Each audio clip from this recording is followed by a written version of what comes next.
Okay, good evening, everyone. It's really wonderful to be here with you. This, for me personally, is the first time I've sat here and given a class in 2 years. Yeah, I've just stayed home with all my classes, even though we could have come in. I've just been doing them from home.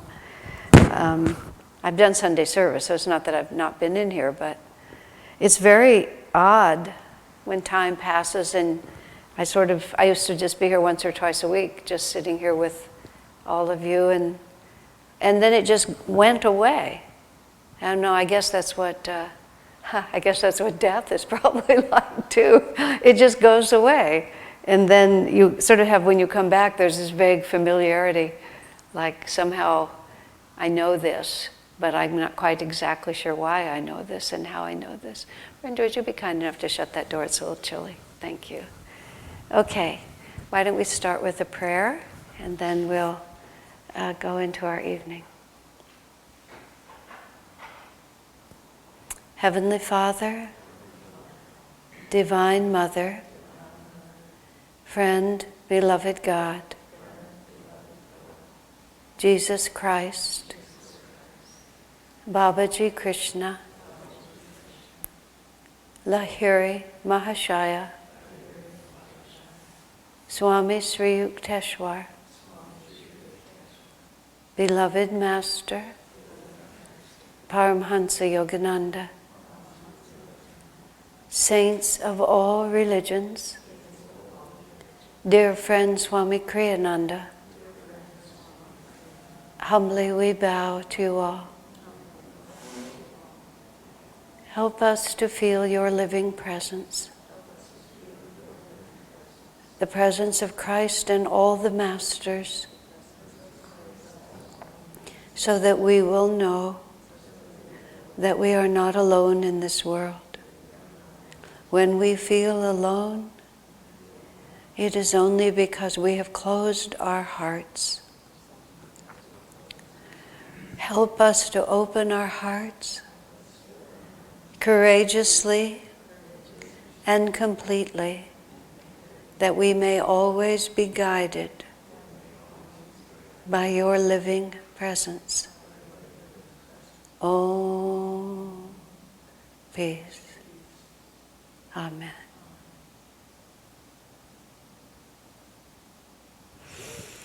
Let's just have just a moment of silence and then we'll start.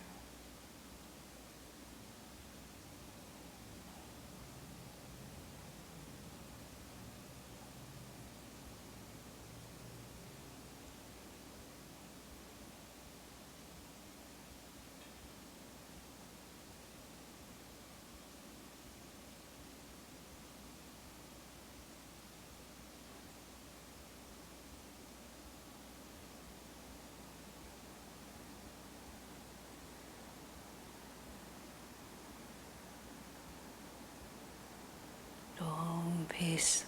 Amen. It wouldn't have been quite 2 years because we closed in the middle of March. We closed just before we were going to have our school play in the middle of March. We had a dress rehearsal and never a performance. That was it. What we're talking about tonight is lots of fun, and it's Christmas with Swamiji. And so it's, I get to reminisce about things that happened that were very important in my life and important in the lives of others.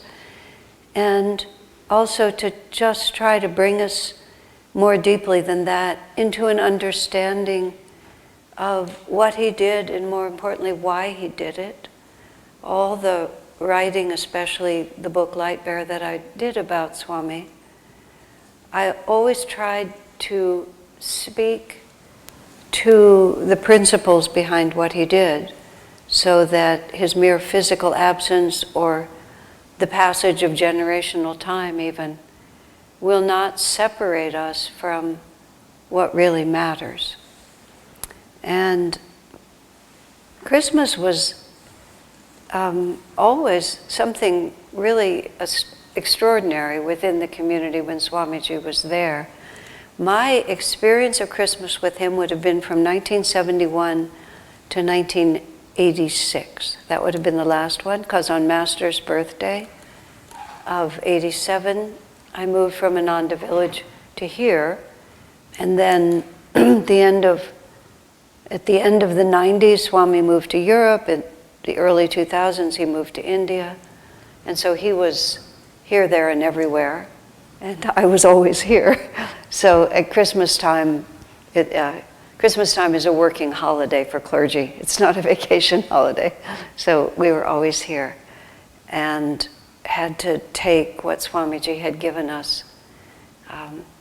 Interestingly, and I'll get to that in a minute, but the send-off to shift from Ananda village after 16 years to here actually was Christmas Eve, now that I think about it.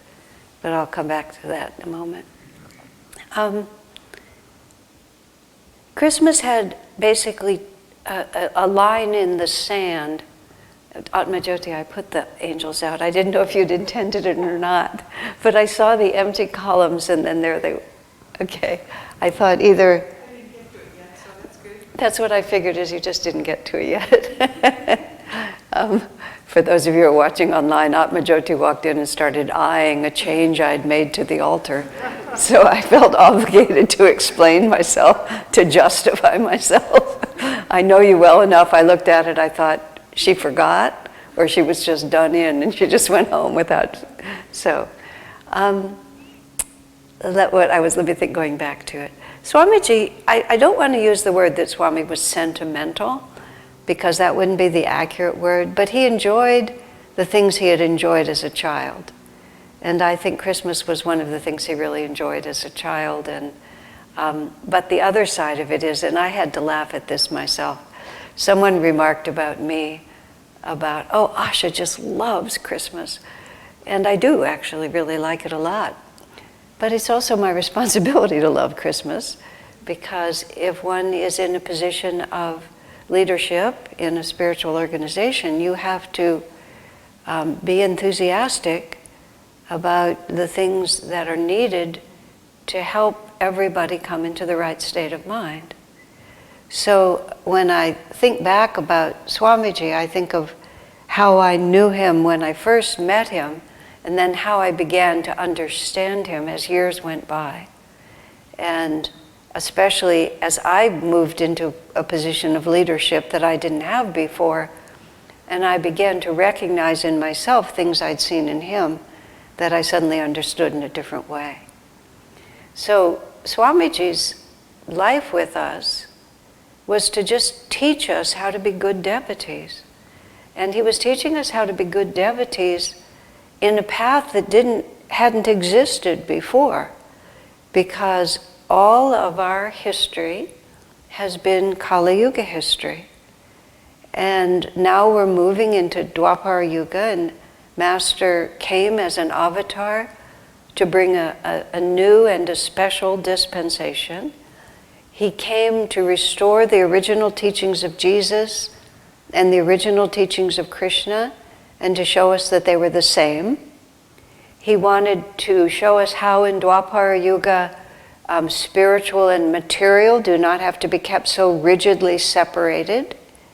He wanted spiritual communities. Master wanted spiritual communities where couples and families could live lives wholly dedicated to God, instead of just monks and nuns, which had been the style all through Kali Yuga. He wanted communities that were integrated into the world around them, not cloistered the way monasteries had been. Master made use of modern developments as they came about. In his lifetime, actually, it manifested as written lessons. Correspondence courses were a big deal in the 20s and the 30s. And Master, we think of them now as such old technology, so to speak, but they were really new technology, and Master jumped right into it, into advertising, into lecture tours. All of that was all new, but much more deeply, he wanted to teach us how to live in Dwapara Yuga 100% dedicated to God. And nobody knew how to do it. And so everything that Master did, and then Swamiji after him, was not merely because Swami loved Christmas. but because he wanted to show us how to be. And it really was, Swami created a whole culture of self-realization. How do you be a Western disciple in modern times, completely dedicated to God? What do you wear? What do you eat? How do you celebrate? How do you enjoy each other's company? How do you be spiritual? Just everything like that.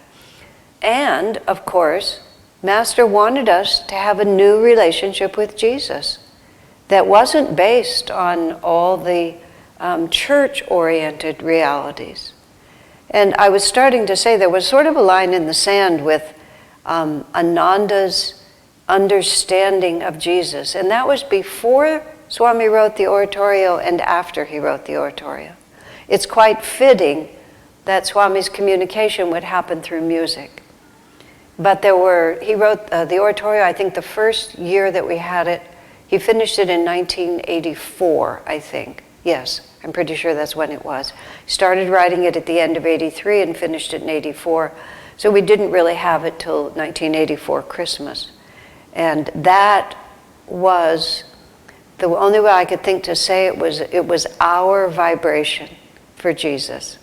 And it's not that we didn't have traditional carols, and in fact, in a few minutes I'm going to share with you, before Swami wrote his own oratorio, we always listened to Handel's Messiah on Christmas. And the Christmas that Swami really instituted, he instituted it the first year that I was there. There had been all-day meditation, the 8-hour meditation, I believed he'd been doing it all the way through. I wasn't there, of course, earlier, but my understanding was he created Master's 3-day Christmas, because that's how Master did it. The 23rd was an 8-hour meditation.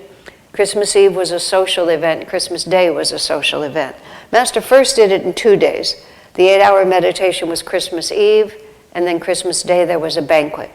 But everybody had to stay up all night cooking in order to make that work, so he took mercy on them and he moved it back a day.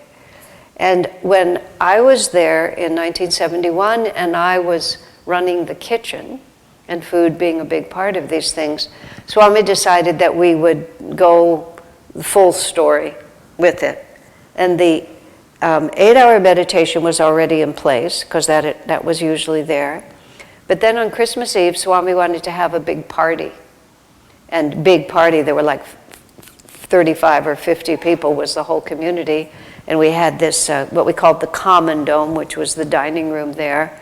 And that would be the party scene. And Swamiji, in those years, he read a P.G. Wodehouse story to us on Christmas Eve, which you hardly think of as like the epitome of what Christmas Eve was all about. But he wanted us to be relaxed and very joyful. And when he would read us those stories in his way, there's recordings of him, he was just so enamored of Wodehouse as a humorist and as a writer, and he would throw himself into the accents, and he would sit, he actually would put a chair on the serving table so that we could all see him. There's these pictures of Swami sitting there where usually the dishes would be spread out.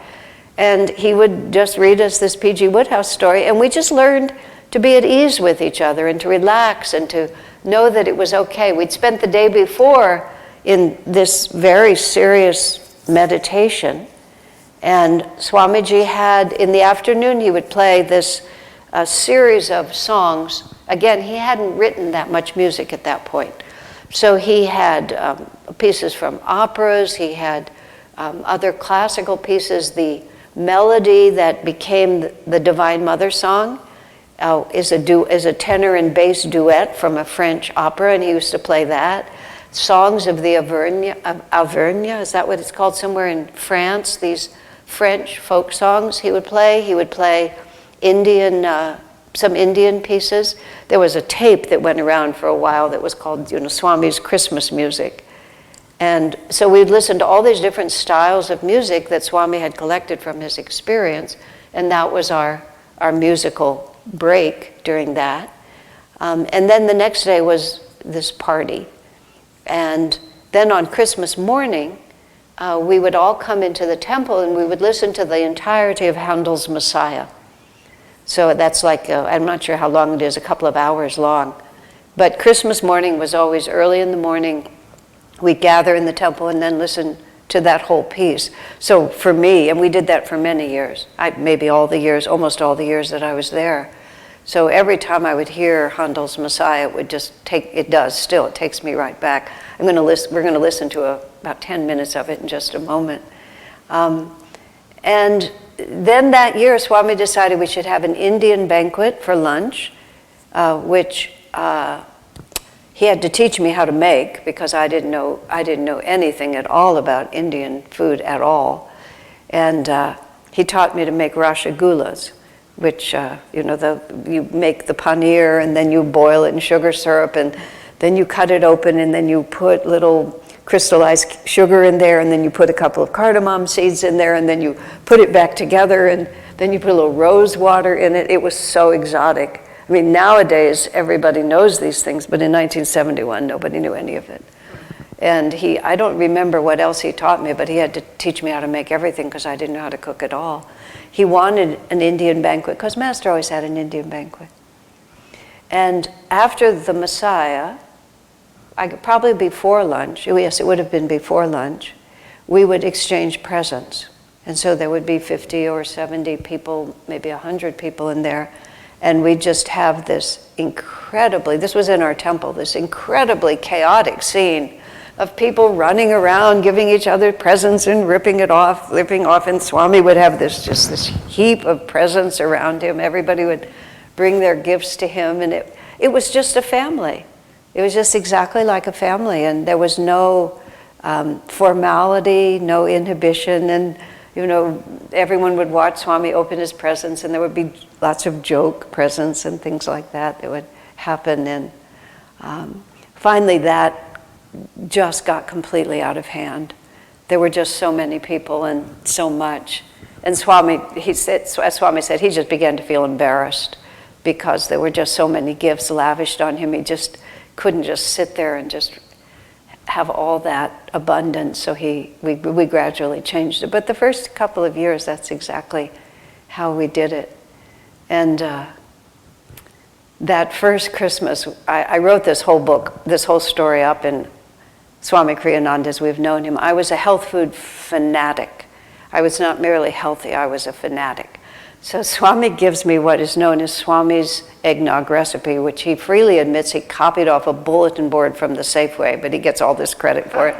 Trust me, it's not the least bit original, but there it is. And I still have this version of it.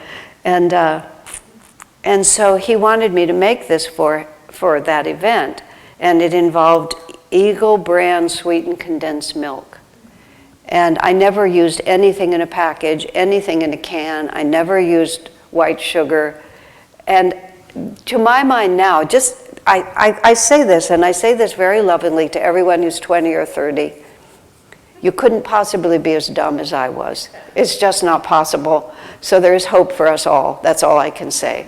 So he gives me this recipe, and I was in the habit, we were dirt poor, and so I often used powdered milk. And I just reasoned out that condensed milk was just thick milk. I didn't really think through that it's boiled, It's just thick milk. So I made double strength powdered milk, and then I would get honey in this big 5-gallon cans, like super industrial strength honey. It was, just barely sweeter than petroleum. I mean, it was so intense. And I sweetened the double thick powdered milk with this honey, and I substituted it for Eagle brand condensed milk. And maybe I made the whole eggnog out of powdered milk. I don't know if I used any fresh milk or not. Like, what could I have been thinking? Like, how could I have ever thought that was good? So Christmas Eve day, that first year, on Christmas Eve, it started snowing, and it turned into a blizzard, and we were up at the meditation retreat, which is 3 miles back on that dirt road. And Seva had a Volkswagen, a little Volkswagen Beetle, I guess, which was a pretty good car for that terrain. It worked really well. And so the party wasn't until the evening but Swami had a feeling he should come a little early. So he shows up in the middle of the afternoon. He comes into the kitchen and he's all like, "What's, do you have the eggnog? Is the eggnog ready? Can I try the eggnog?" "Sure, Swami, here it is." Swami put it in his mouth, and he's such a diplomat. He puts it in his mouth. He walks over to the sink, and he very delicately goes, he didn't exactly spit it, he just released it, into the sink. And then he said, in one of just the most perfect way, he says, "Doesn't taste quite as I remember it," he said. And I mean, I'd never had eggnog. I had no idea what it was supposed to taste like. Swami actually said about me later that I was so mental that I actually couldn't taste things. And I actually think that was exactly the truth. And I just realized like 2 days ago, for heaven's sakes, that's why he put me in the kitchen, is because it was just so hands-on, so down-to-earth, so practical. It was just to try to grab my little brain and bring it somewhere into the real world. But so we established that it wasn't quite what he wanted, and I expressed to him that I'd made certain alterations that I thought were going to be improvements, but apparently they really weren't. It's now a full blizzard outside, and Swami's determined that we're going to rescue this eggnog, and the nearest grocery store to the meditation retreat is in North San Juan, which meant you had to go back out the 3 miles of unpaved road, and then you had to go about 5 miles to this little town that was as big as a gas station, where there was a little mini mart. And he said, I said, "Well, we don't have the ingredients." He said, "Well, Seva will go get them." I remember saying, "Sir, there's a blizzard outside." He said, "Seva's a very good driver," just like that. And so he sent Seva off. And she was like about an hour later, she returns with this tiny little mini mart, these little cans of Eagle brand condensed milk and everything that we needed, and we started over for the whole thing. Of course, it's a lesson I never forgot. Imagine that they had it there. And Swami was just so cheerful about it, and Seva was just so cheerful about it. And there were so many lessons in it, not the least of which were personal, but also it was like, if you're going to do it right. And if you meet an obstacle, then just face into it. It was just like his energy was, no, this is required. And it would have been so easy to say, what difference does it make? My mind would have said, what difference would it make? Well, partly he'd set his mind to it. He wanted me to understand, you set your mind to something, you just do it. And everybody just loved the eggnog. I made the eggnog, and I did not make it with powdered milk or honey. Some people suggested I should make both versions, but no, I don't think so. I think we can trust that the other one was just really hard.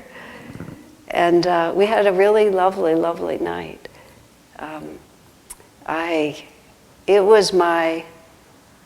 It wasn't only my first Christmas at Ananda, it was actually my first Christmas ever, because I was raised Jewish.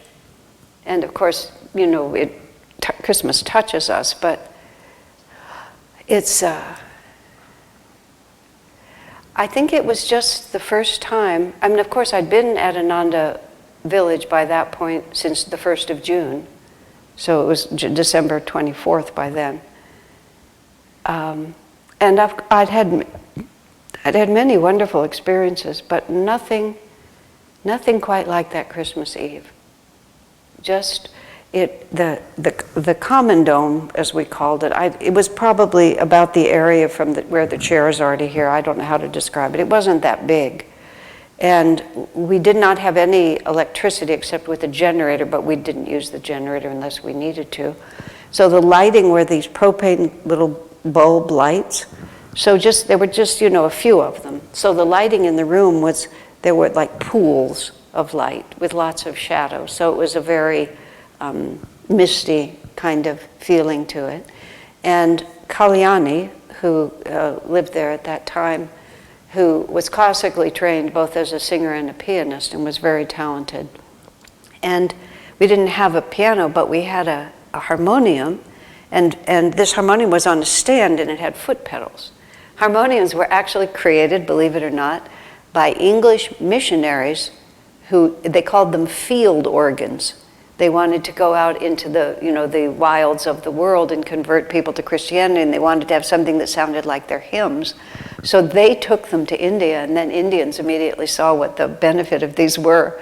So this one was set up so you could play with both feet, so she could play like this. And Swami stood next to her, sort of in this, near one of the lights, in this golden light. He stood next to her. And she had this beautiful soprano voice, and she could cite, just turn the pages of the music and either sing it or play it. And so with the two of them anchoring this, and Ananda's always attracted artists and musicians because all of Krishna's soldiers look like Krishna. So Satchidananda's ashram, Integral Yoga Institute, he was an engineer, and all his people could build and fix machines. They were just all like him. But in our place, almost no one could fix machines, and we could all sing and dance and do that sort of thing. So Swami was there, and Kalyani was there, and they just started singing, and everybody crowded around like that. And I was a little bit at a distance, partly because I was, taking care of things. But I was also, just for my own reasons, I was standing back a little and just watching this. And I'd never heard... the way I felt about it is I'd never seen such deep and spontaneous worship.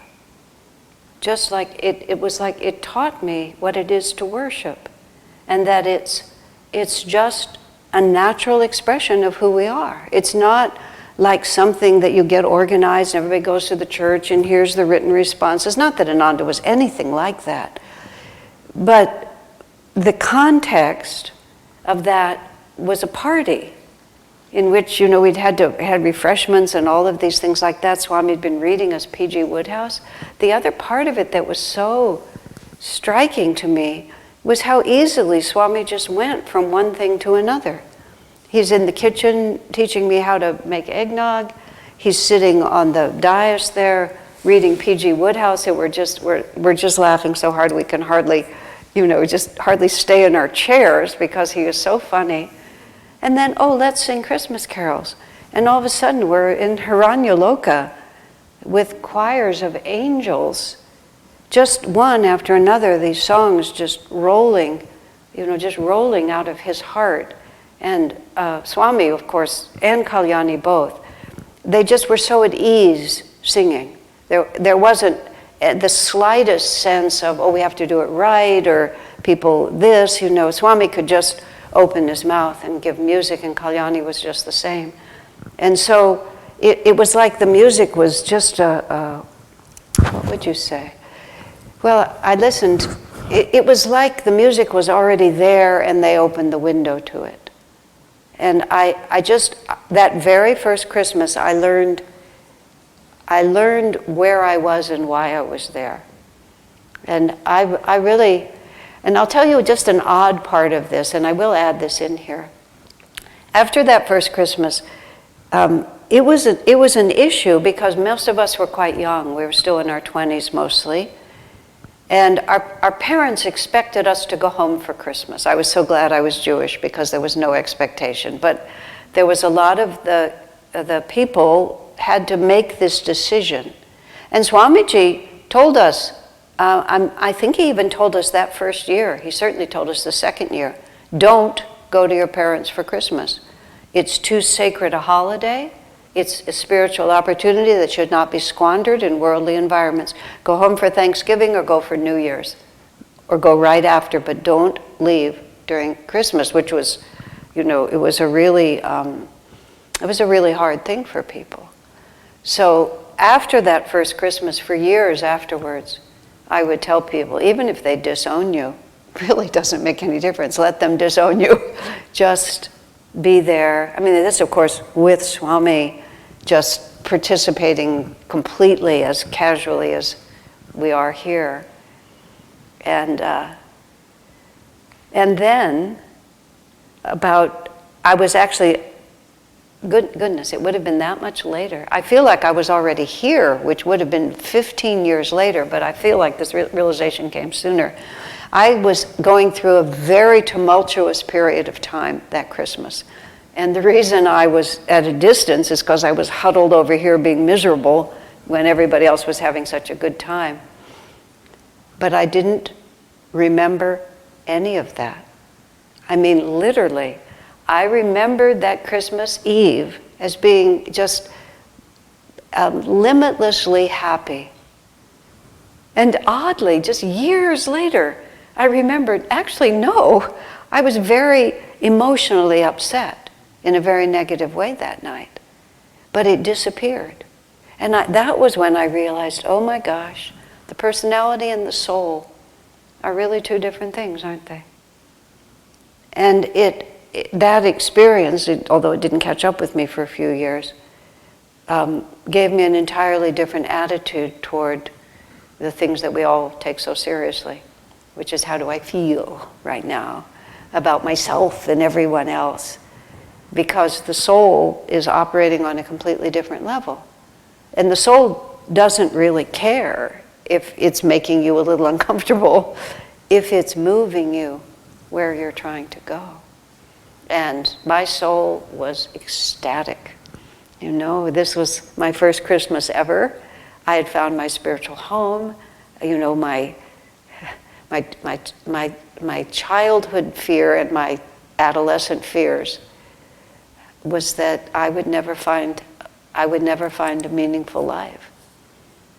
Because, of course, I didn't know anything about ashrams or gurus or anything like that, or meditation or self-realization. I was just wandering around like an ordinary American. And I didn't even know it was an option. And so all I could see was what I could see. And it was literally a nightmare of mine that I would just end up nowhere. And I didn't. So the fact that there was personal tumult in my life at that moment, piffle, just didn't make a bit of difference. This was a incarnational journey that was being fulfilled at this point. And that was what Christmas did for us. That 8 hours of meditation, the music, the laughter, the family, it just told us that there's a whole other reality out there. And these are living masters. You know, that's what also happened. It's like, fortunately, I didn't have any prejudice against Jesus. I didn't really know, but I really was introduced to him by Swamiji. It was like, oh, this is who it is.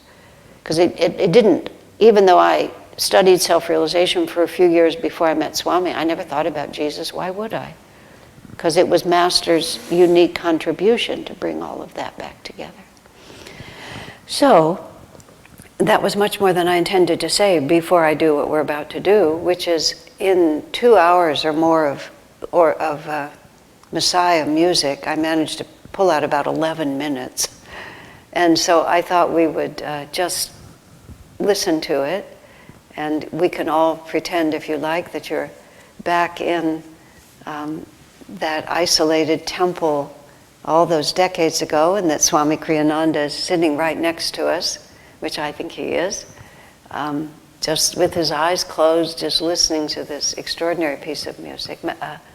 Handel had a superconscious experience when he wrote this, and it's perfectly obvious when you listen to it.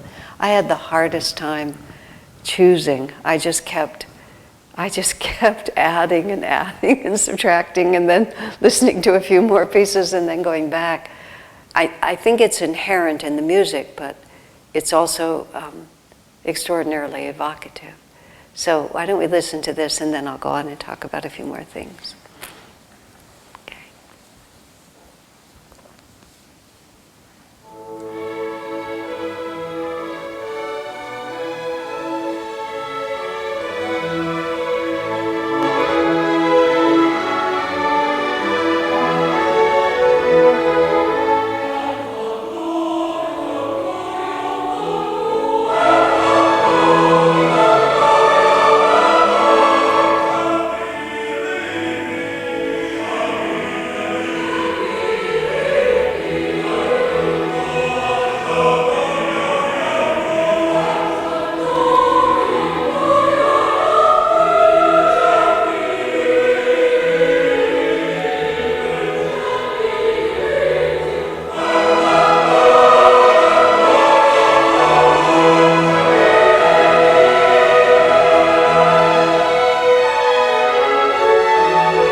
I don't know what to do. Let's just sit for a couple of minutes and we'll go on.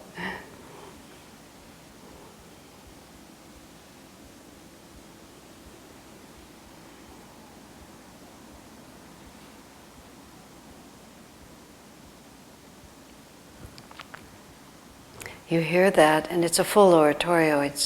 This is the Christmas part of it. I mean, it's a fraction of the Christmas part of it. But then it goes on into his crucifixion, and I didn't know how to put in, I know that my Redeemer liveth, after all of that, but that's still one of the...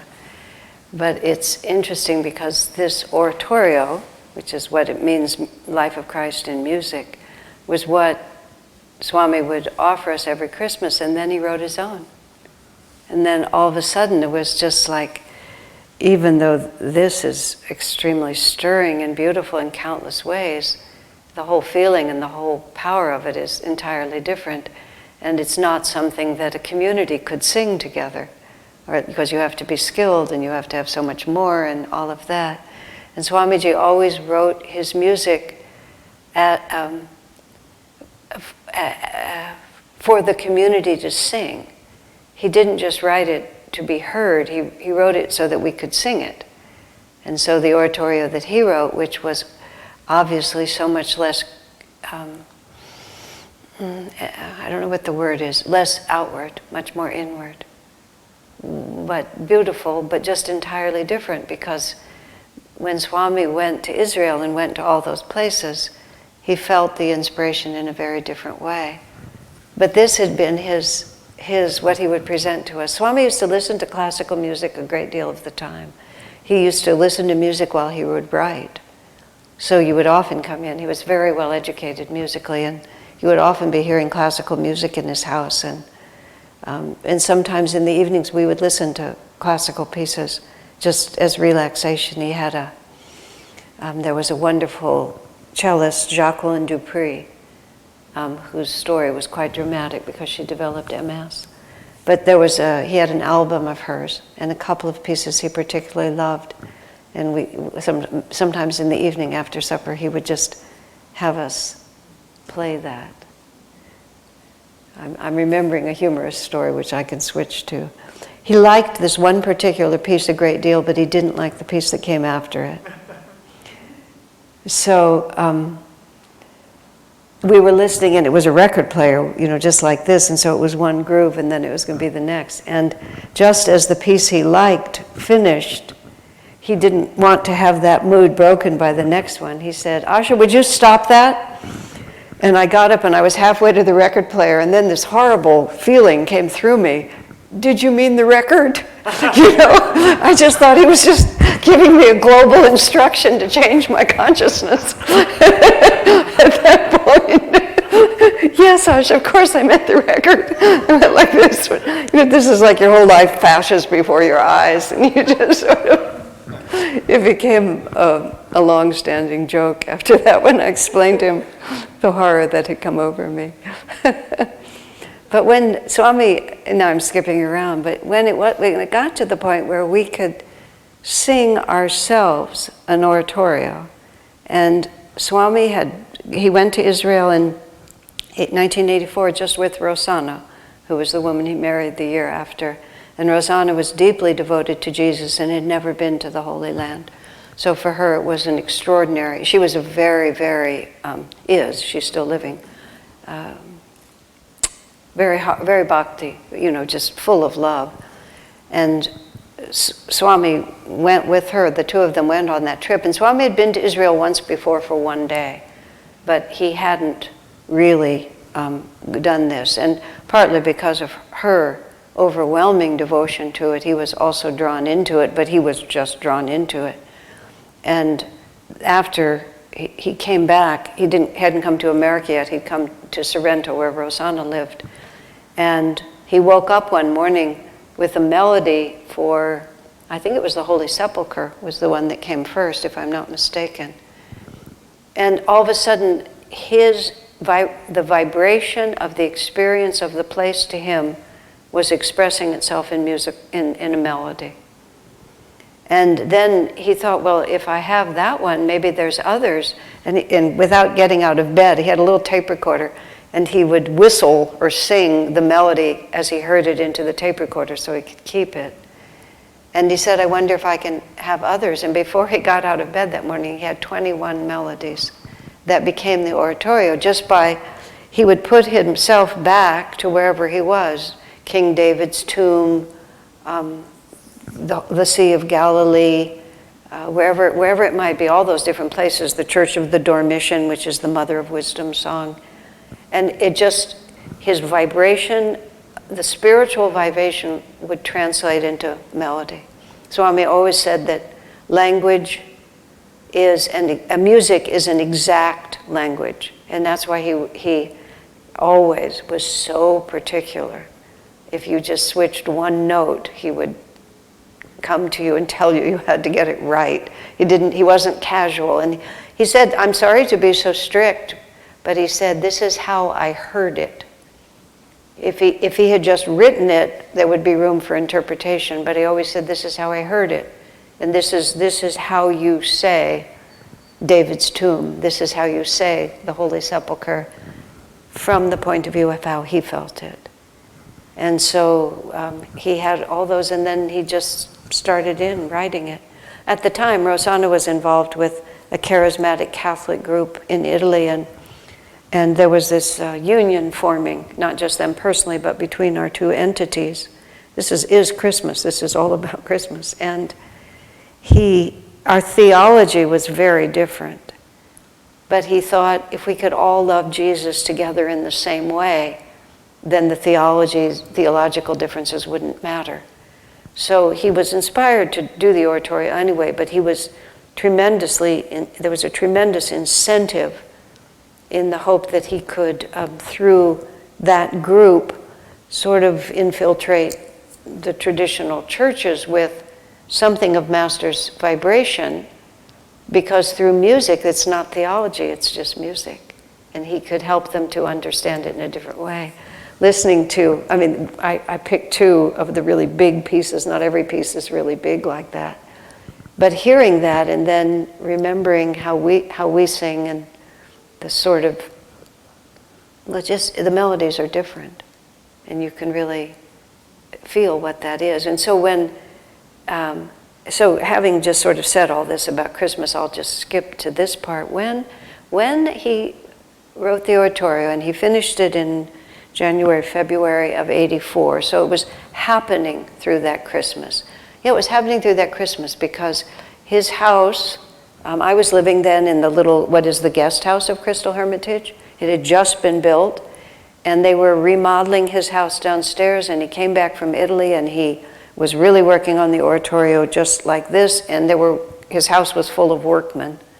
And so we switched houses.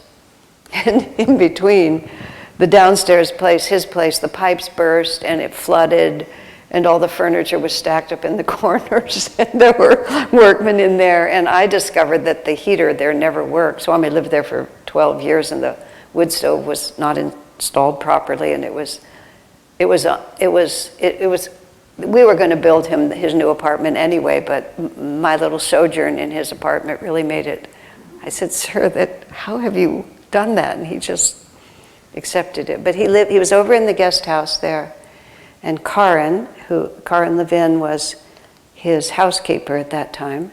She died in the end of the 90s. And she was from the Tyrol. She was European. And she put up a Christmas tree for him and put real candles on it. And so he's finishing the oratorio, sitting in this house. And the house has, if you've ever been in, it has big windows, a big window like this.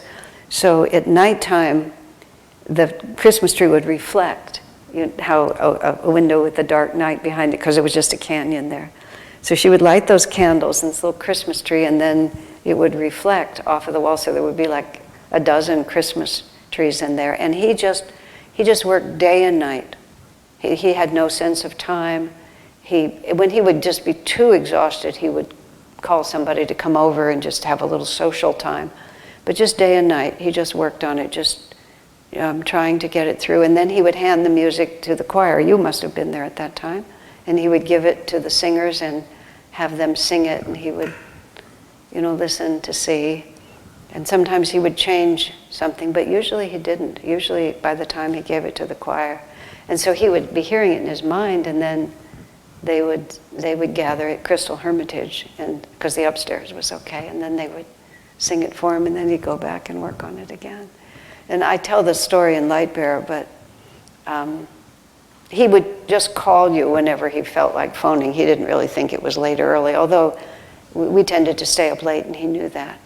But about 11 or 12 at night, probably about midnight one night, when he was doing all this, he called, and he asked if I would come over, which was just, a 2-minute walk. I walked over, and he showed me the lyrics to the song that became You Remain Our Friend, which was for the crucifixion. And he had the lyrics written out, and he showed it to me like this, and it wasn't that good. I mean, it just wasn't good enough. And you had to be very diplomatic with Swami, because he was being creative. You don't want to just say, oh, that's bad, Swami, it just doesn't work. And rarely was anything not perfect, but it just wasn't quite right. And so I prayed, what do I say? I said, well, Swamiji, not every song in the oratorio is going to be the best song in the oratorio. And he knew exactly what I said. He said, that's what I thought. And then he just sent me home. And I think he called about 5 the next morning. And he had gotten it to the point where it is right now. So one mustn't ever think for a moment that any of that was effortless. He was constant. And then his body totally began to break down. He started having what they medically call congestive heart failure, which is just a horrible sounding thing, but that is exactly what it is. It's congestive heart failure if it continues. And his extremities started swelling up, and he was very short of breath. And he just said it like this: Satan is trying to stop me, and I won't let him. And Dr. Peter was monitoring his health, and he just went like this. He finished the oratorio, and the next day he was fine. All his symptoms just stopped. He just knew. He knew what was really happening. And then from that point, and Swami also, it was a changing point for him musically. He said it was the first time he'd ever written music. He said he'd written music to express ideas, but this was the first time he wrote music to express a vibration, was how he put it. And he wrote a lot of music that was different after this song. So that Christmas, we had our usual Christmas, whatever it was, what I'm describing. But the whole pattern of that one was these songs that were coming out. And this whole, since the early 80s, it was around that time that we all began to travel a lot. And in the subsequent years, all of us, we have a place in Italy and a place in India now, and people have been to the Holy Land and been on pilgrimages in so many different places. But we were really homebound before that. And homebound in the best possible way, which is it was a universe unto itself. And it was very important that it be that, because he was creating with us something that hadn't existed before. And we had to be uninterrupted in our ability to find it. And we had to be undiluted by constant interaction. He'd sent Jyotish and Devi to San Francisco for a few years, and the San Francisco house continued. They were beginning. And East West was bought in 1981, but still the heart and soul of it was Ananda Village. It hadn't really dispersed in the same way. And we were all really trying to find the vibration.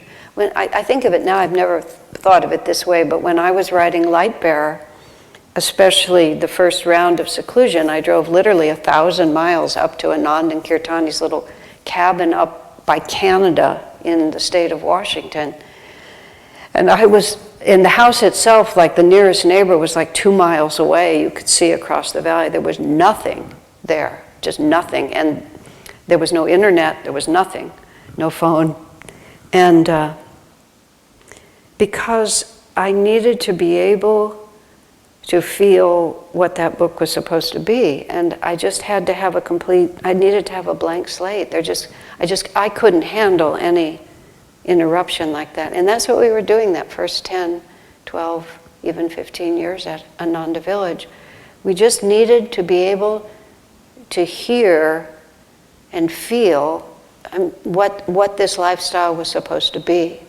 I think Swami took us out to San Francisco every once in a while and sent various of us out on various adventures because we were strong enough in what we were doing to start. We would get stronger from a little interaction, but it was always, you were leaving home and then you'd get to come back.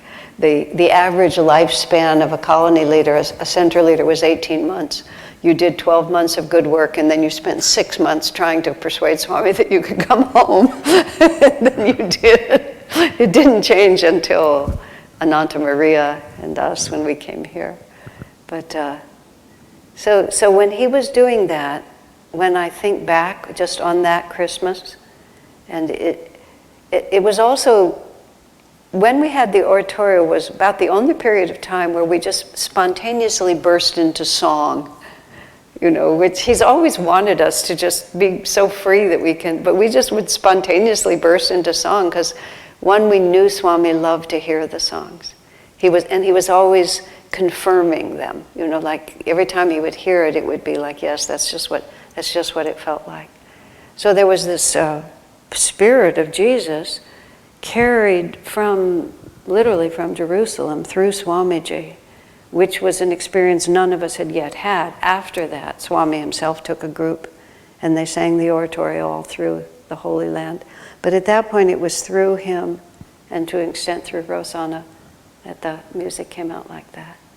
And I think it's like it taught us how to be yogi devotees of Jesus. And from that point, let me just put in a few other things I remember when.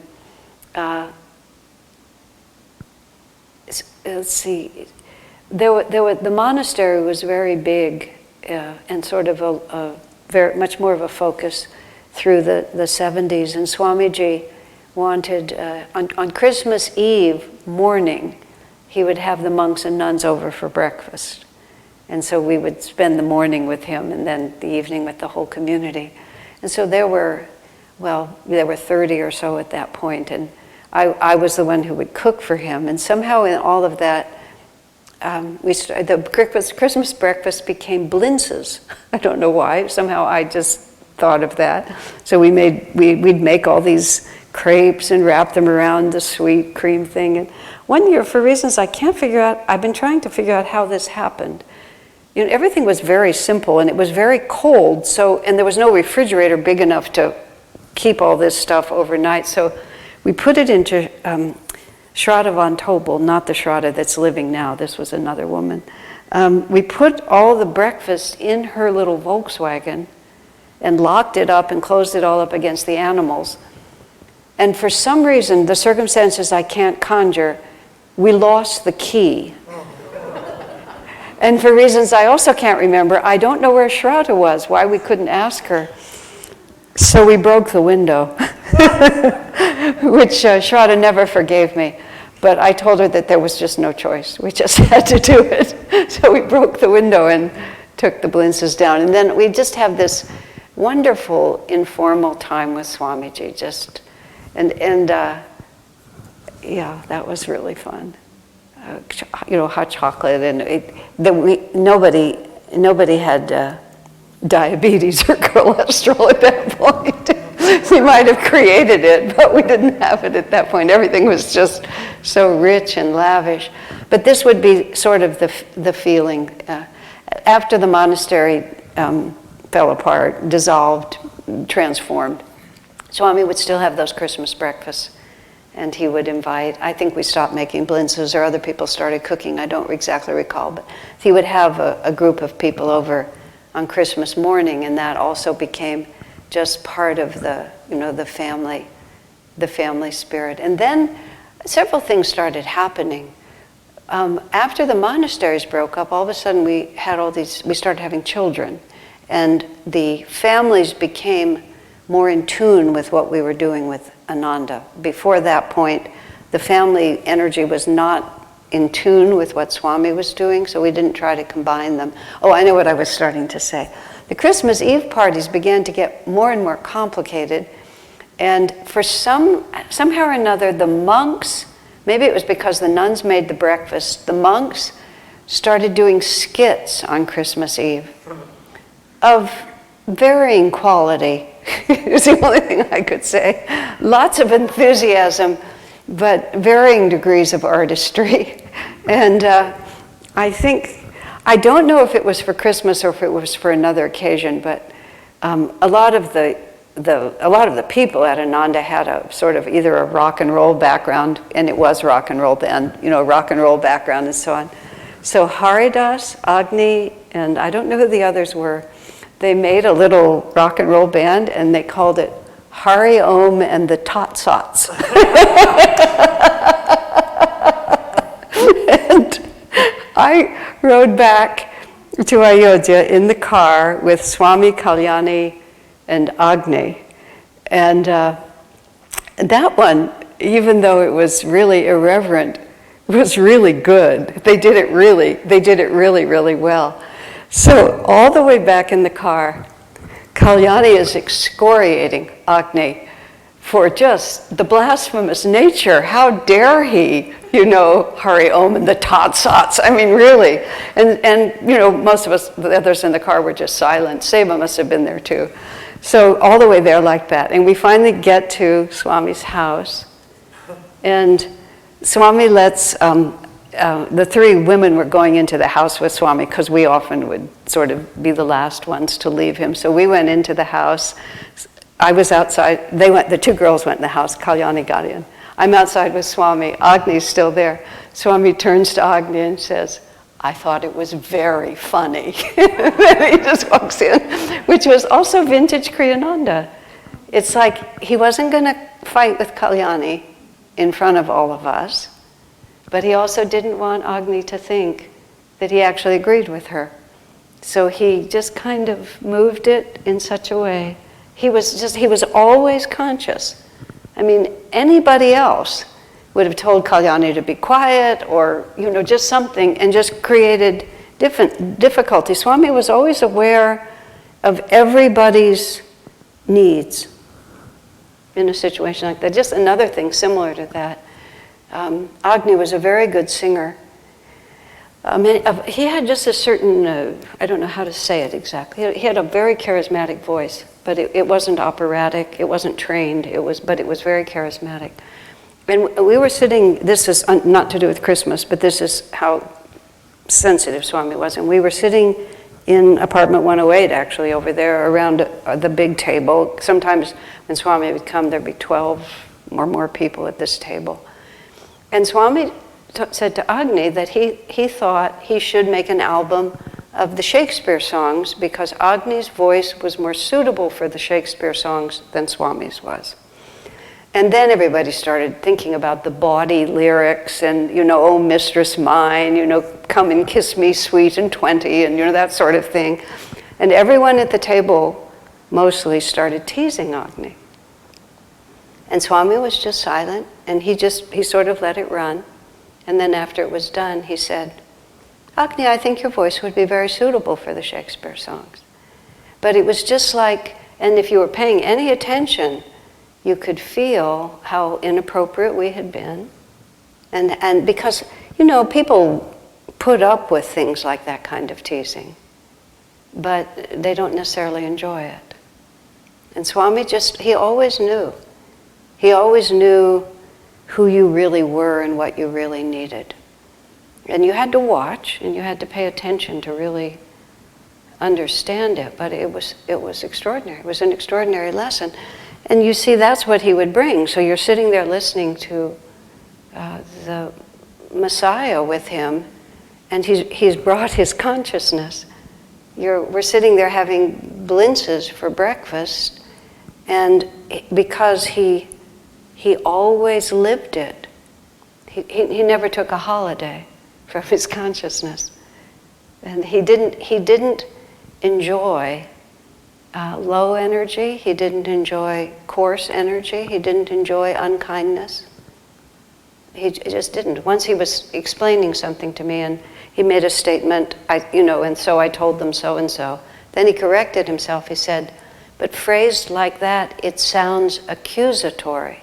He said, and I never speak in an accusatory manner. He was just being quick with me to explain it, but he wanted me to understand that he had not expressed himself that way, because I never speak in an accusatory manner. And it wasn't hyperbole when he would say that, because it was his consciousness. So when he gave us the oratorio, it was like we were really, and he said it himself, this was my inner vibration. He was really teaching us something. And I feel like at that point, we knew how to be yogis and also be devoted to Jesus. Before that, we were having Christmas. We were doing all of it. And we were doing it in a pretty good way. But at that point, it just turned deeper. It was like it was explained to us how we could do it.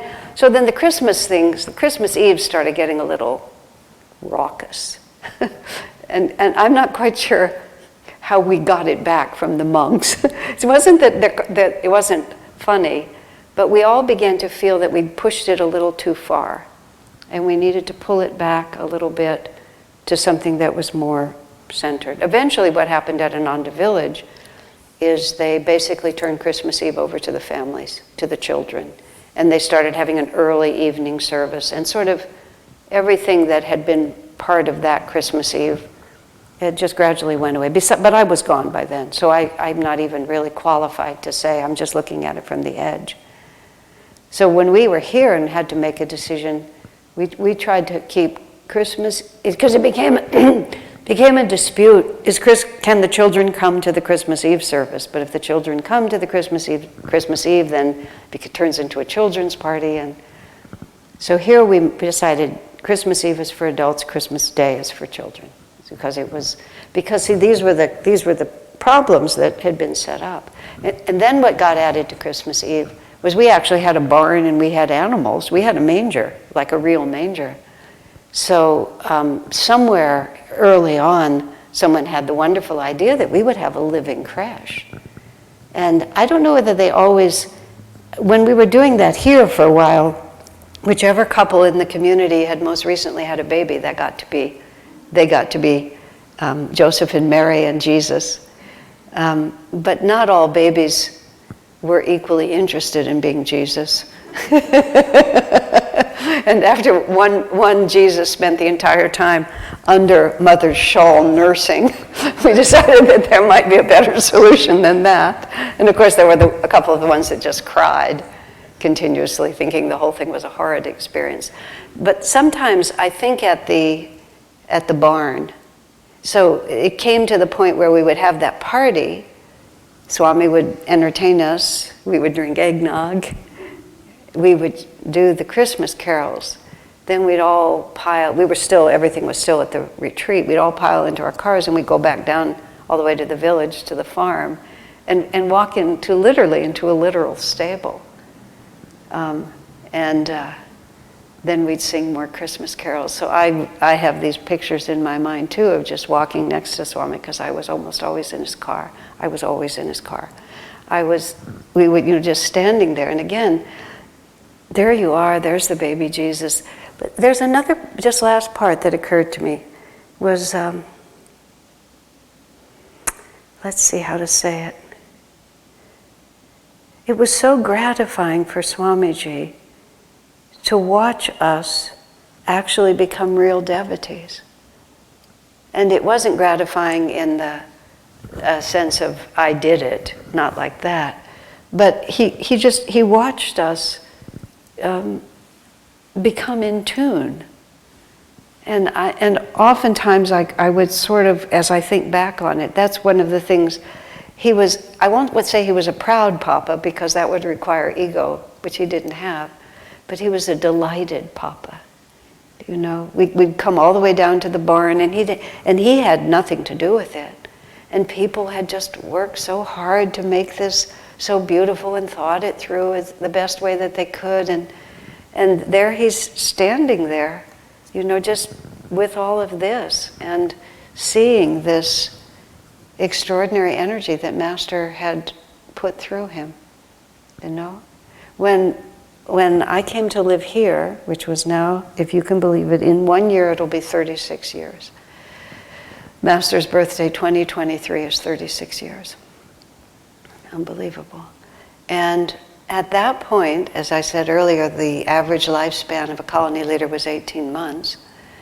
And the thought form of our places outside of Ananda village was that their only purpose was to find people who were sincere and then have them move to the village.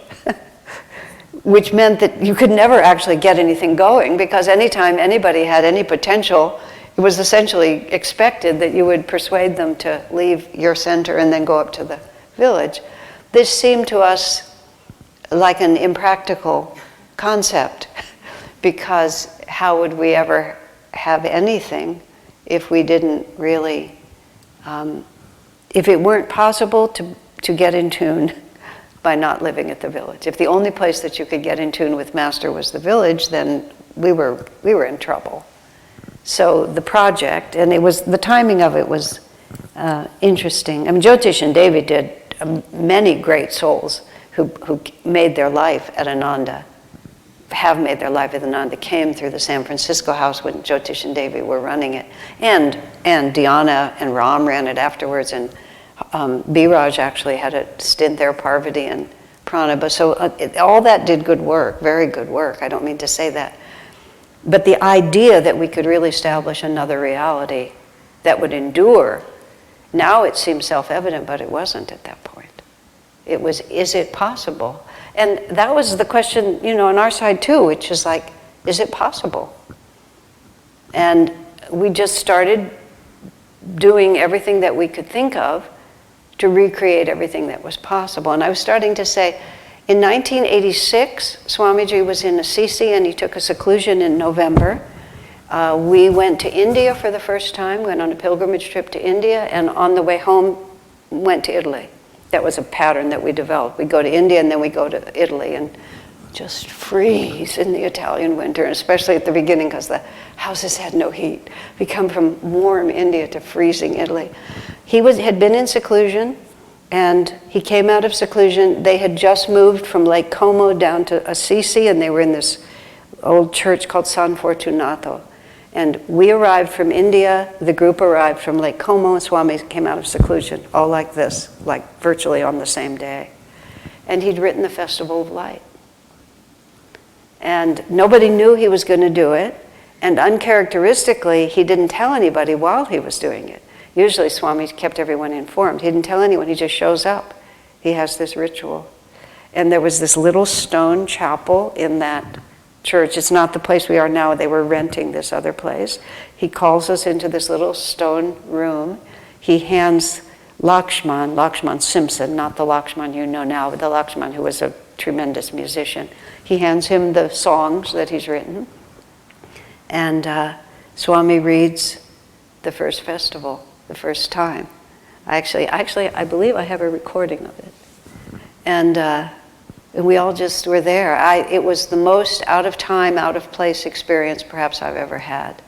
It's because it was like this little stone room. Were we in the catacombs? Were we in a Himalayan cave? Were we in the astral world? I have no idea. And Swami's reading it in this very undramatic, but very, very feeling. He just reads the whole thing and tells us, now you come up here and now I'll bless you and now I'll do this and like this. And he was telling Lakshman what to do with the song and so on like that. And he said he'd always thought that Ananda needed some ritual, but every time he thought about it, it was never the time. And then suddenly when he was in seclusion, it was the time. So he did it like that. So then he brought it home, and he told us that some of us would be light bearers. He told us that we would start wearing white robes. And it had already been planned to move it in January, and so now this is the very end of November. He comes back in December, and so that whole Christmas was about the festival. And for the first time, and he would perform it at the chapel at Crystal Hermitage, and then a few different people would do it. And Christmas Eve, I'm not entirely, it was the end of my 16 years at Ananda Village, was Christmas Eve there. And I was heading off to do this, and I was not quite 40. I was 40, actually, when I got here. But it was a really, it was an extraordinary change. I was leaving Swami. I'd lived next door to him literally for most of those 16 years. And I was going to have all this responsibility. I was going to have to live in the city, which I swore I would never do again. Just all these different things. But then we were there for that Christmas Eve, and his blessing to us, I was trying to remember that it was actually considered to be an ordination as a light bearer. It's not clear to me. But there was no question that this was the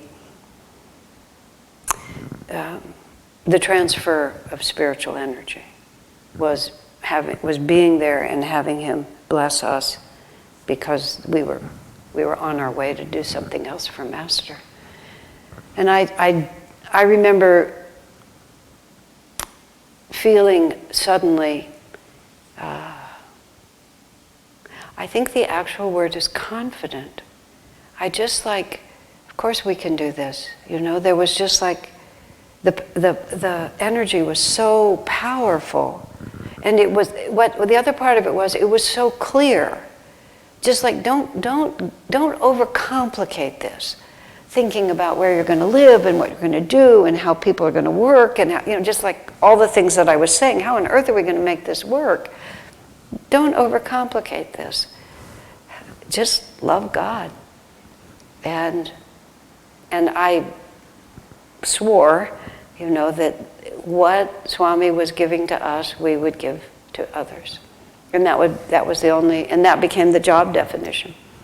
And for many years, and even still to this day, I just go back to there, capture that vibration, because all the rest of it is just a means to an end.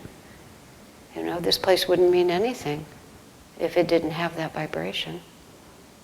And where does that vibration come from? It comes from Swami, who got it from Master, who just sends it down to all of us. So that was Christmas. And that really was Christmas. So I think we should sing some Christmas carols. Karen has come to play the piano for us. And why don't we just choose some of the very bestest ones? I would prefer that we kind of huddled around the piano rather than sit so formally in these chairs, but if people are comfortable with that, we can sort of, at least we don't have to be, because otherwise it's not family, otherwise it's two. Okay. Yeah, you can stand too if you want to just enjoy not sitting.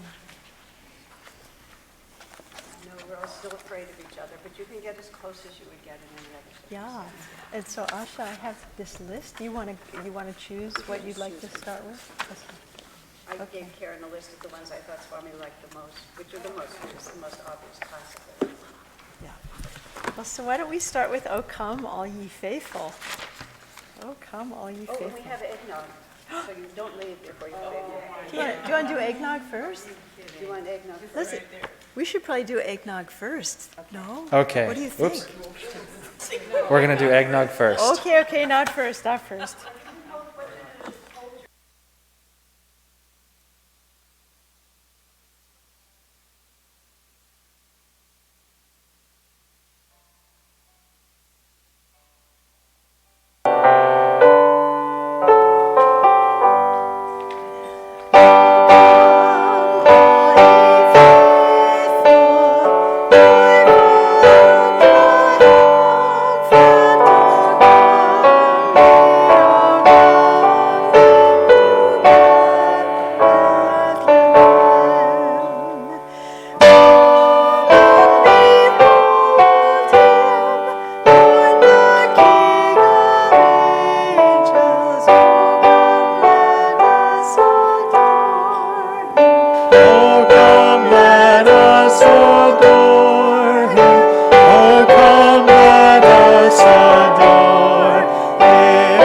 happy morning, Jesus, to thee be glory given. Word of the Father, now in flesh appearing, oh come let us adore him. Oh come let us adore him. Oh come let us adore him, Christ the Lord. And do you have the Latin? Do you have Latin in your version or no? No. I do Okay, not. very good. That's we have done that. How about joy to the world?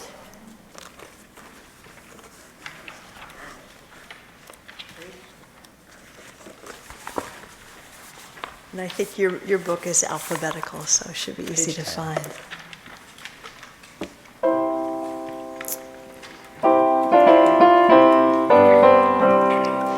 Joy to the world, the Lord has come. Let earth receive her King. Let every heart prepare him room. And heaven and nature sing. And heaven and nature sing. And heaven and nature sing. Joy to the world, the Savior reigns. Let men their songs employ. Where fields and floods, rocks, hills and plains, repeat the sounding joy. Repeat the sounding joy. Repeat the sounding joy.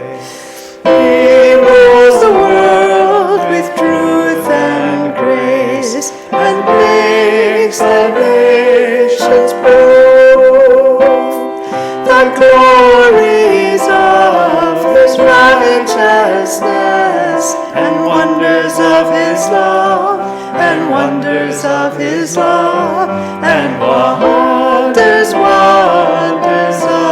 his love. Beautiful. You can turn my mic down just a little bit so you guys can all hear each other. How about angels we have heard on high? Angels we have heard on high.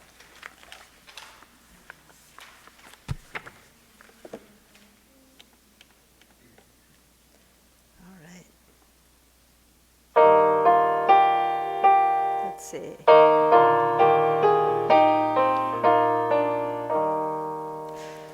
Angels we have heard on high, sweetly singing o'er the plains, and the mountains in reply, echoing their joyous strains.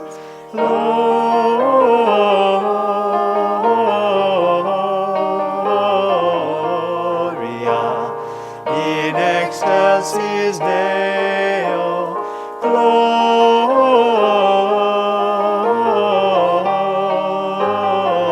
Gloria in excelsis Deo. Shepherds, why this jubilee? What your joyous strings belong? What the gladsome tidings be that inspire your heavenly song?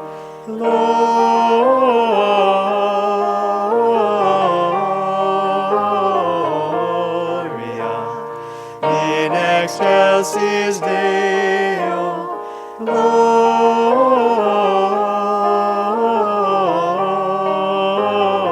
Gloria in excelsis Deo. Come to Bethlehem and see him whose birth the angels sing. Come adore on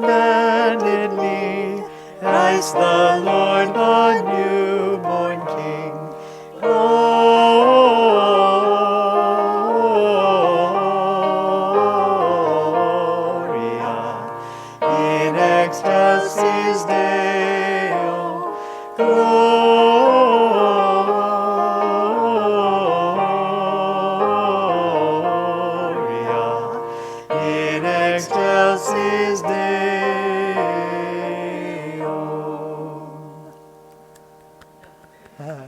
Bravo. Okay.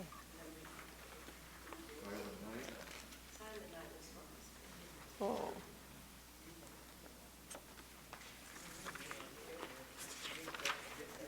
Now, do you guys have the German on that one?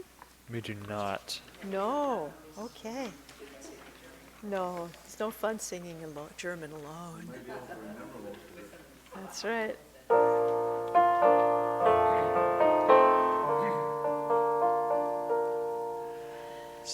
Silent night, holy night, all is dark, all is bright, round Virgin Mother and Child, holy infant so tender and mild, sleep in heavenly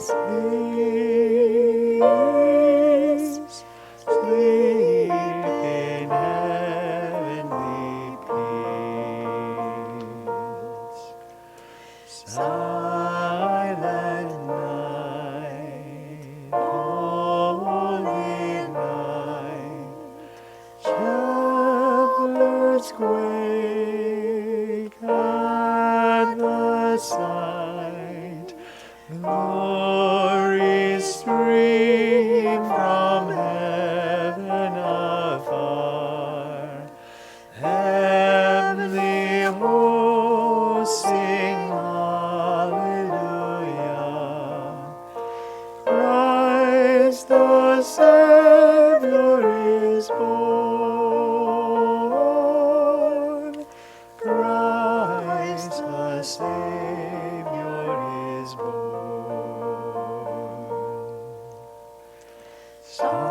Silent night, holy night, Son of God, love's pure light, radiant beams from thy holy face, with the dawn of redeeming grace.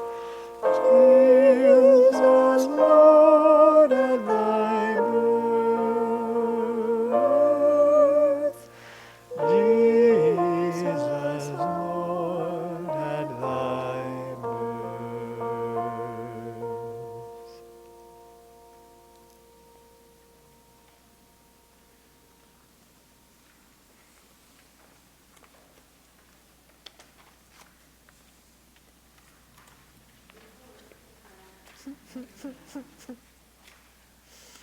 Great. And if anybody wants to sing another one, go right Yeah, ahead just and call call- it out. Yeah, we can keep singing and you can have eggnog. You can sing and eggnog.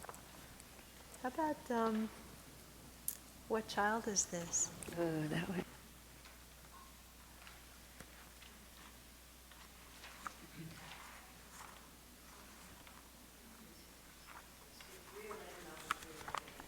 Yay! Asha, you should have Oh made my your gosh. recipe.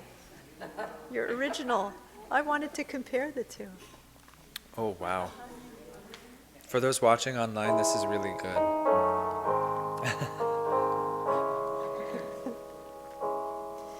What child is this who laid to rest on Mary's lap is sleeping, whom angels greet with anthems sweet, while shepherds watch are sleeping.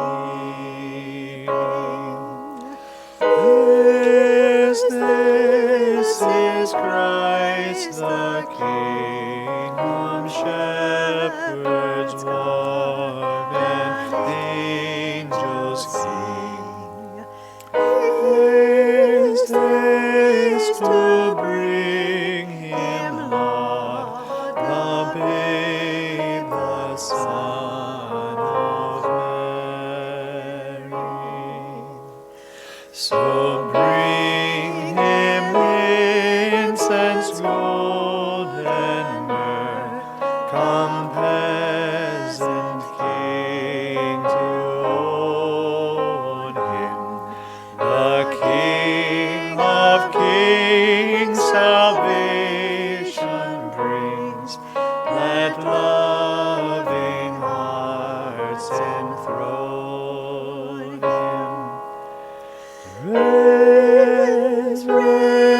is a song on high, the Virgin sings her lullaby.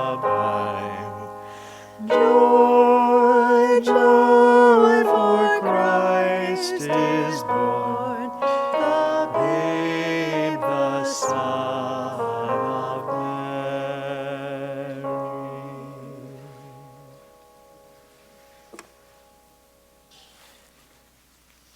How about O come, Emmanuel, as long as we're in a minor key? No. You're allowed to pick, but no, not that one. O come, Emmanuel.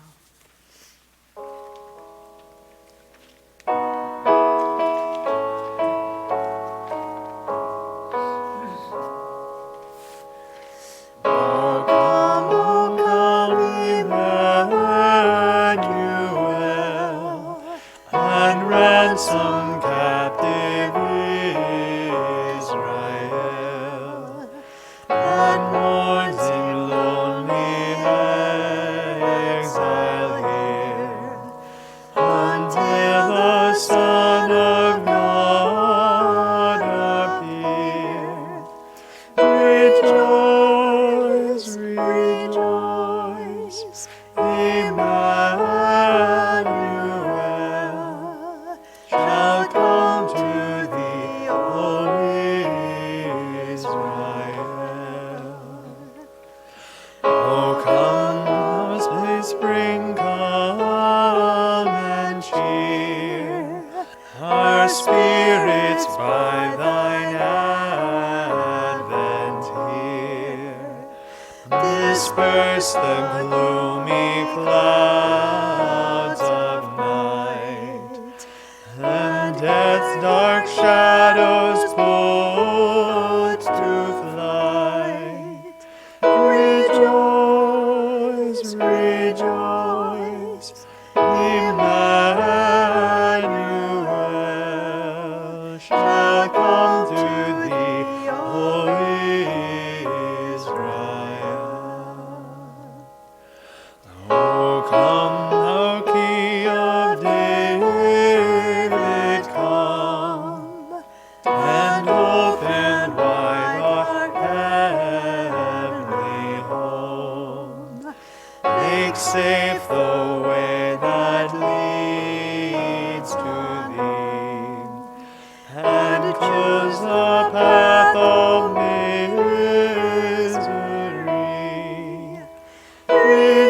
Rejoice, rejoice, Emmanuel shall come to thee, O Israel. O come, thou King of all the earth, that we may share thy wondrous birth. Come rule our heart and mind and will, that we thy precepts may fulfill. Rejoice, rejoice, Emmanuel shall come to thee, O Israel.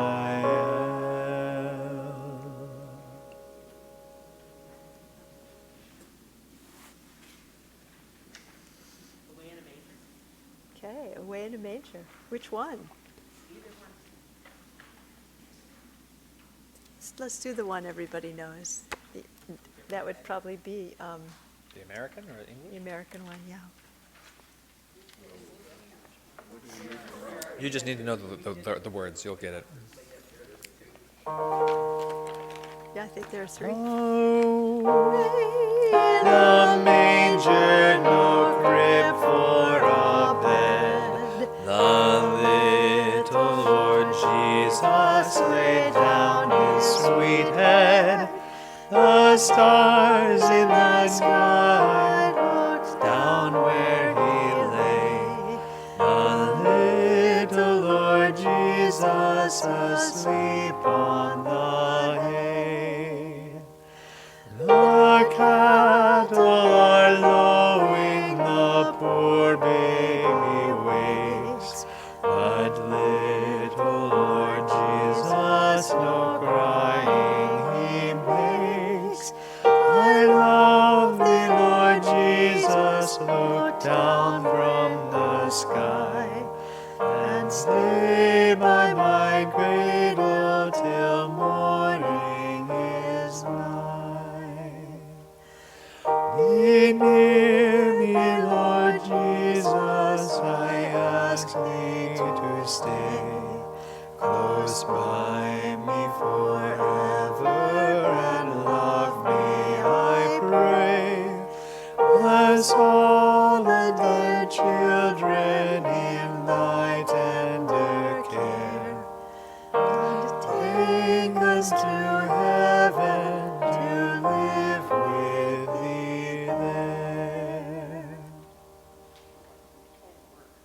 Very sweet words, yeah.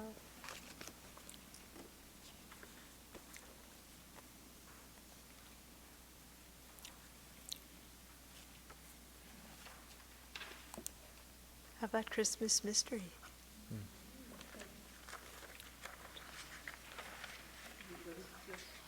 Pardon me? Christmas mystery by Swamiji. Page 3.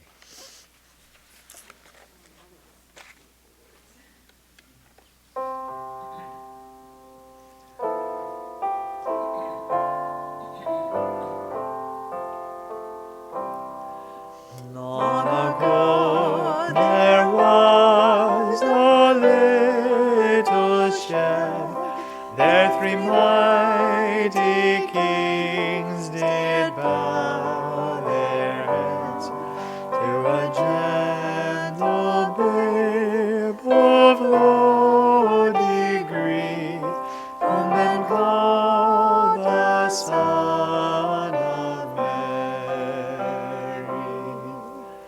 Who tell to me this mystery, how a tiny babe in a manger lay? Could so many hearts to love persuade this holy Son of Mary? Shepherds came and knelt in wonder there, seeing him in light beyond compare, and his eyes that told them all love was he, whom men call the Son of Mary. Who tell to me this mystery, how a tiny babe in a manger laid? Could so many hearts to love persuade this holy Son of Mary? Wonderful it was that Christmas day, how from far and near they came to pray, how from far they glimpsed his majesty, whom men call the Son of Mary. Oh, tell to me this mystery, how a tiny babe in a manger laid. Could so many hearts to love persuade this holy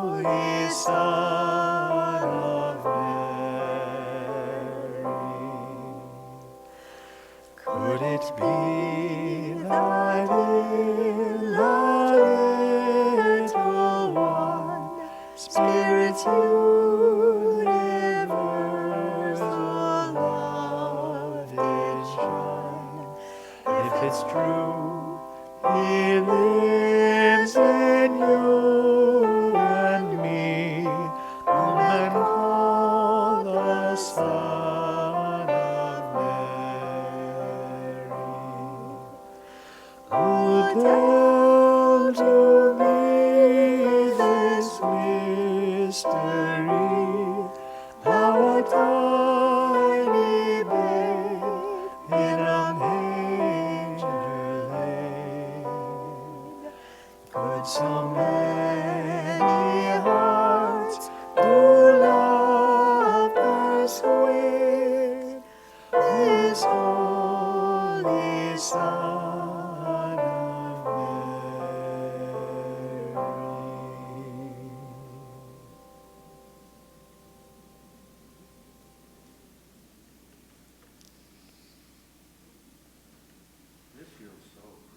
Oh my gosh.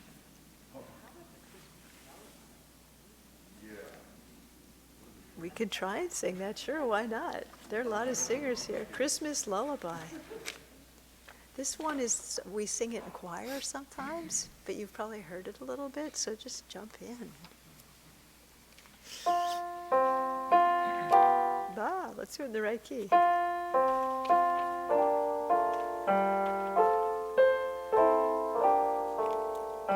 Clear in the darkness, a light shines in Bethlehem. Angels are singing, their sound fills the air. Wise men of journey to greet their Messiah, but only a mother and baby lie there. Ave Maria, Ave Maria, hear the soft lullaby the angel will sing. Ave Maria, Ave Maria, Maiden and Mother of Jesus our King.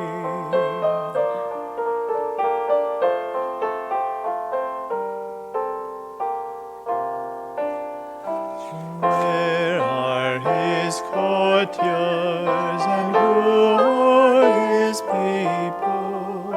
Why does he bear neither scepter nor crown? Shepherds his courtiers, the poor for his people, but holds his scepter and love for his crown. Ave Maria, Ave Maria, hear the soft lullaby the angel will sing. Ave Maria, Ave Maria, Maiden and Mother of Jesus our King.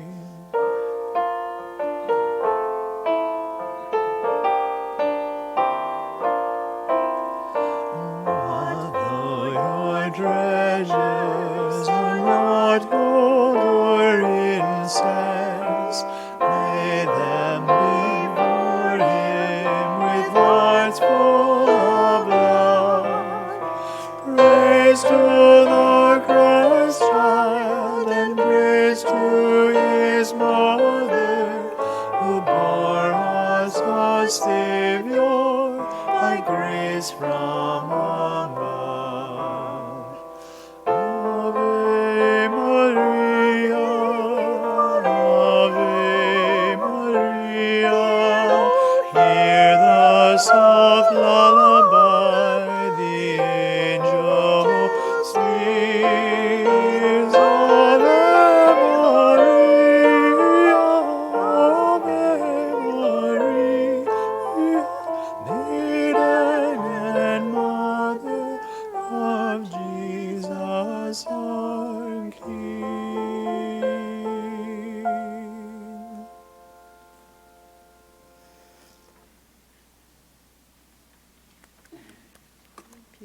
that's not your typical Christmas carol, but you just joined the choir if you sang that one.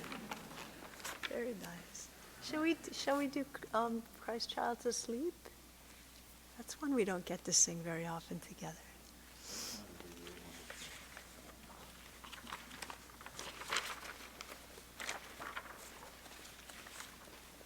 There we go. Let's see.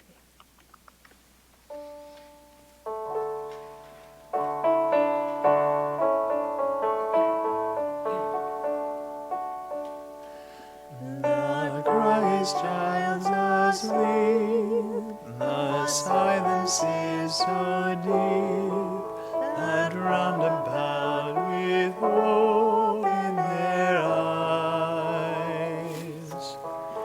The animals await, their breathing they abate, they know their time has come to arise. For Jesus came on earth to offer second birth to all who would the blessing receive. The inner peace he brings can lift us on soul wings to soar in light on heaven perceive. Our pleasures and pains, our losses, our gains, have kept us long bound. The ropes of yearning hemmed us round. We dreamed of imposing on desert sand flower gardens of beauty, verdant vales of delight. Imagination misted our sight.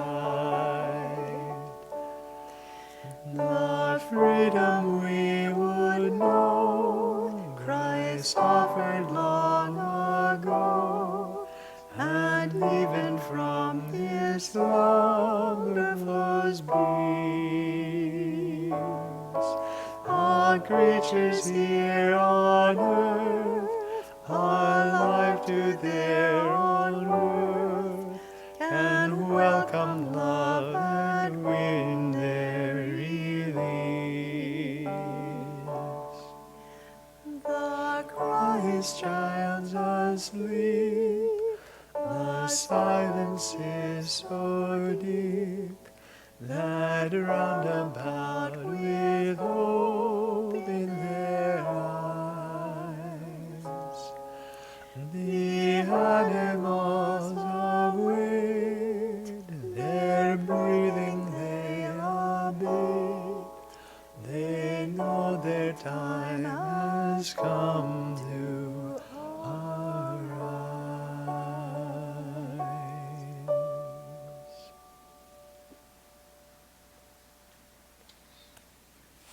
Merry Christmas.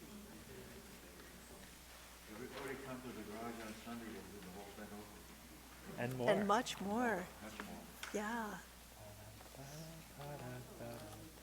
Yeah, it's very lovely parties. Yeah, so for those who might not know, there is a caroling party in a garage near the community, and the directions for it are on the web for that day, this Sunday at 5.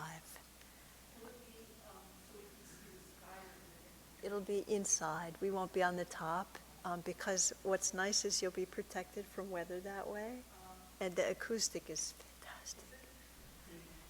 It's like being in a shower.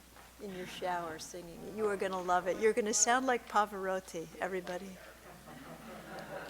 We'll all be singing. We'll sound so great. The Christ child's asleep. It'll be fun. Really fun. If you want to know what it's like, go in the flower In the pantry temple, now and live sing. animals? I was gone by then.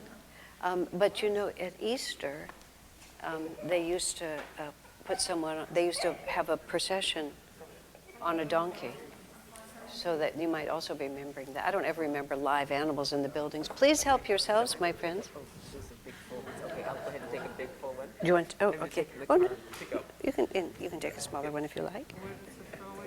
Here, you can just put the cups right here. Yes, please. Here's. I really wish you had